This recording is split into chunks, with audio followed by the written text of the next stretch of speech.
Now, Bruce, you have done a lot of work critiquing, sort of legal progressivism, social justice, the ambiguous administrative state. Can you explain what you mean when you talk about the holy trinity of the state, and then also broken down further in terms of the trinity of the administrative state? Right. Thanks for having me. So let me just start with this idea, which I've spoken about before, which is that the most powerful ideas are the ones we don't know we have. And one of those ideas is, I think, the main problem, or one of the main problems that we have right now. So the trinity of the state, the traditional way of looking at the state, you've got three branches of government: legislature, executive branch or administration, and the courts. And one of our traditional ideas is that those three branches of government are supposed to be separate. They do different jobs. And one of the reasons for that is to keep us safe from their tyranny. If they're all doing separate jobs and not colluding together, there are checks and balances on each other. The holy trinity of the administrative state is occurring because this separation is starting to disappear, and they're starting to work together. So when legislatures pass legislation, which is the thing they're supposed to do, they're supposed to, in theory, pass statutes with the rules in them. The executive branch is supposed to take those rules and then execute them, which is why it's called the executive branch. And the courts are supposed to take those rules and apply them to particular cases. What's happening now, not every time, not across the board, but it's the trend, that legislatures pass statutes not with the rules in them, but with the authority passed over to the executive branch to pass the rules themselves. It's a delegation of authority. And then the courts, instead of watching over this relationship and making sure that the executive branch sticks to its knitting and doesn't do anything it's not allowed to do in a statute, is inclined now, the courts generally are inclined to defer to the authority of the executive branch. And the result of the delegation and the deference is that the executive branch, the administration, more and more has the discretion to decide what the public interest is and how individual autonomy should be overridden to achieve it. So that's what I mean by the holy trinity of the administrative state: delegation, deference, and then discretion. And once it has that discretion, it runs away with it, which is exactly what happened during COVID. Well, and how do we bring back those other two parts then, deference and discretion? Because it sounds like they've been disregarded for the third point. Well, yes, and so the it's very difficult because this idea both of delegation and of deference, delegation by the legislature and deference by the courts, these are the ideas that are now deeply embedded in our legal system.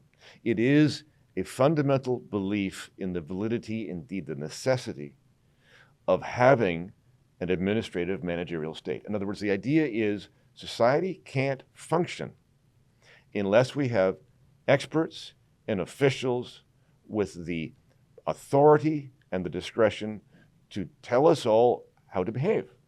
That's the premise, if you like. And until we challenge that premise effectively, this is the system we're going to have. And that's a very tall order because it's a very deeply accepted idea now in our institutions.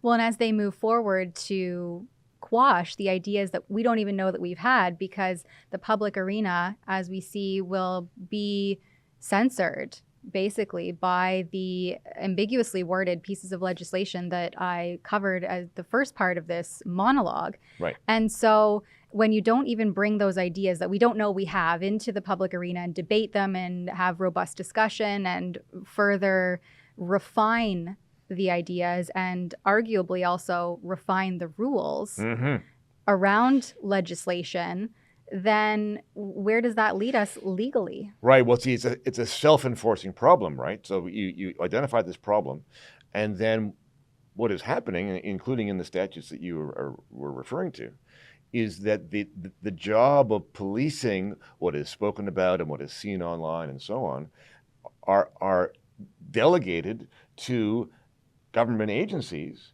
to basically make up the rules on the go so as to defeat the idea that we should defeat the idea. So it's a self-reinforcing thing. The longer we are on this path, the more difficult it will be to turn around. As I said, it's very deeply entrenched, and it's difficult to address incrementally. To sort of say, well, let's try and curb this step by step by step by step, because that the incremental approach is what got us here. The administrative state and the premise of it have been around for a long, long time, decades, but not in such a full-blown way as we have now. The administrative state, as it presently exists, has grown up over a long period of time, and it now is such a machine that it controls basically everything in society, and it thinks that its job is to manage society. That's the problem. That's the idea. If we had a critical mass of people who basically came to the conclusion that the job of government should not be to manage society, that in fact is the problem itself, that's the place to start. And I want to come back to that, but first, this enmeshing of the administrative state within the courts themselves. How do you regain that impartiality between those two prongs of the trinity of the state? Yes. Well, the courts would not view this as a lack of impartiality. There's a category of law called administrative law, and that would make sense, right? Because it's the portion of the law that deals with the judicial review of administrative action. That is, when people come to challenge what a government agency has done, they go to a court and say, would you please see what they've done and see if it's consistent with their statutory mandate?